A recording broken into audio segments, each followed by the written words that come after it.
Hi friends, my name is Host Eric. I'm the host of Talking with Famous People and the world's premier typologist. And today I ask the provocative question, troll or just EXFP? So why do I ask such a question? Well, there's been a guy who's been commenting, I think his name's something like Demo Gorgon or something. And on my TI video where I was discussing why LiJo needs to be more responsible with their language, basically, because obviously to present TI as subjective is just to spit in the face of truth, justice, and reality. Anyway, this individual commented something along the lines of this: because we never operate with complete knowledge, no calculus is truly disinterested.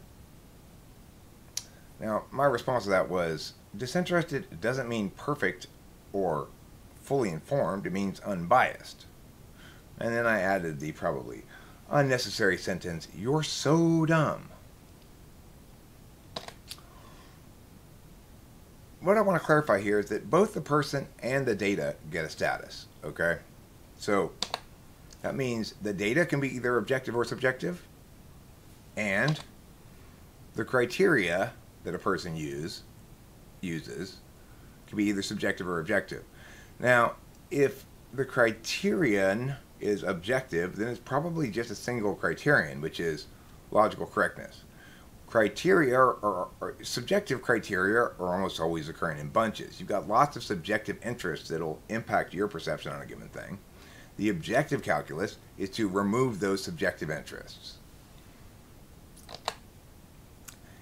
Now, EXFPs generally think there is no unbiased conclusion because they literally cannot conceive of themselves drawing an unbiased conclusion.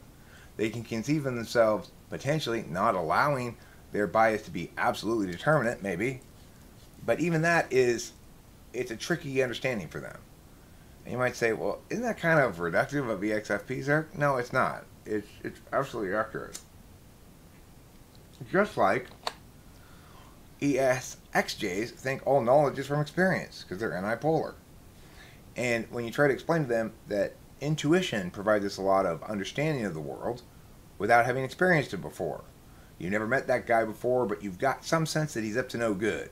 And it's because of universal reasons, you know? And you might say all linkage to those universalities can't come except through living. That's true. But we need to distinguish between referencing one's experience and referencing one's intuition. Those are different processes. ENFP philosophers versus ESFP anti-philosophers. Now, really, the anti-philosophers doesn't need to be in scare quotes, but the philosophers definitely does. I want to stress that I don't have a problem with ENFPs, but ENFPs seem to think they belong in TI-heavy activities that they're not qualified for, and they demonstrate the most appalling form of Dunning-Kruger. That guy that I'm talking about, he wrote this very long comment that began with, basically, there is no complete information in the universe, so there is no disinterested calculus. And then proceeded to make a bunch of arguments that roughly linked to that, I guess, in some way. I wouldn't say they followed from it, but they roughly linked to it. And of course, it's all fruit from the poisonous tree. If you genuinely think disinterested means perfect, completely informed, if you think it means perfect, then you're wrong. If you think it means completely informed, then you're very not TI, right? Because TI doesn't need to be completely informed. It needs to be informed about the framing, the ground, and the arguments. That's it. Because that's what we're making a determination upon. By limiting the scope of that about which we make claims, and by defining our terms carefully, we can make absolutely correct, conditionally, but absolutely correct claims. Now, the ENFP or ESFP, either of them is going to say, there's no absolute correctness. Well, that's if you ignore TI completely, there's none, right? In other words, if I define this as an apple, I am currently smoking an apple. Indisputably, absolutely true, 100% true. If I define this as an apple, I am now smoking an apple. That's 100% true. Now, you might say, but that's silly, Eric. Well, it may be silly, but that's TI. It's about logic, not about authentic experience, right? Now, the ESFP anti-philosopher deals with things a little differently. The ENFP philosopher, I one time made a video critiquing this guy's purported philosophy paper, which was the most appalling pile of gobbledygook I'd ever looked at. And the reason was he not only didn't define his terms, although he put like definition and put something there, where he felt compelled to provide some theater of defining, he avoided definitions that could be operationalized to do anything. In other words, the reason we define things is to eliminate certain possibilities.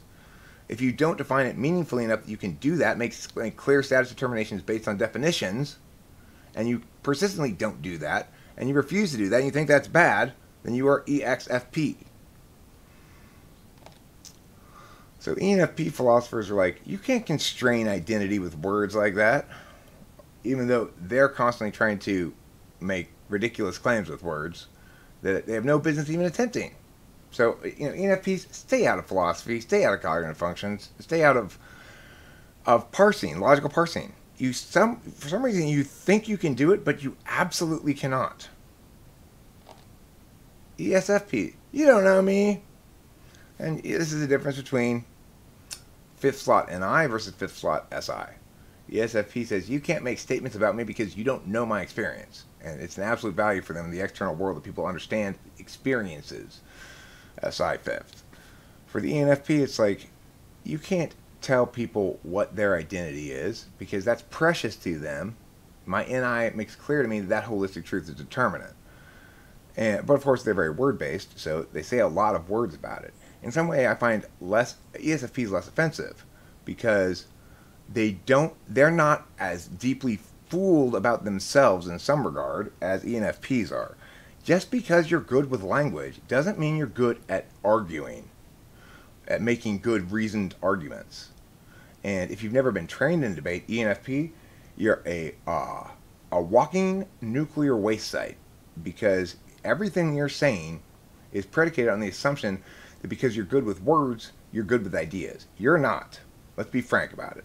You're very poor with abstract ideas because they require reasoning. ESFPs are just like, I'm an INFJ, so here's my video about INFJs, and if I tell you you're not an INFJ because of yeah, they say, you don't know me. And that's the end of this video.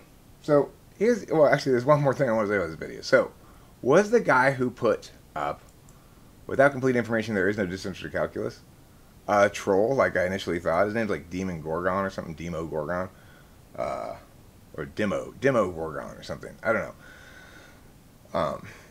I initially thought he must be a troll because of the just wildly unjustified, unwarranted claiming and stuff. But when I went to go copy and paste his comment, take a picture of it, take a screenshot of it so I could put it up here so I could reference it, it was gone. So he's not a troll if he took down his comment. If, in fact, my scolding him for being so dumb made him embarrassed and want to take down the comment, he is not a troll. That was a genuine ENFP, like I said, like a walking leaking nuclear radiator. They leak misinformation wherever they go. And it poisons the environment, it poisons everyone around them. They need to stop trying to be ideational abstractly. It's like, okay, let's look at literature. So I'm reading this book now. My student Jeffrey has got to read it for school, and I'm going to go over it with him and stuff. And I just went over it with him. And the questions had a lot to do about, like, groupist stuff. And what I explained to him was, this is the proper context in which to do groupist analysis. This is where ENFPs belong and where they shine. If you want to go through this book and explain how the various things in the book represent how patriarchy was an oppressive force in Korea, or how the Japanese were an oppressive force in Korea, or how class played a role in Korea, how entrenched wealth was a problem. All that kind of stuff is a reasonable thing to do in terms of interpretive argumentation about a book, about a fiction book. But ENFPs think they can take that skill and apply it to philosophy. They cannot. You cannot. You will fail continually as you do. And I am not going to be shy and shaming you for failing, because if there's one message that needs to get out to the world, it's that if you are TI polar, do not engage in abstract reasoning. Live your life, be happy, do whatever you got to do. Don't involve yourself in politics or thinking. That's just all there is to it.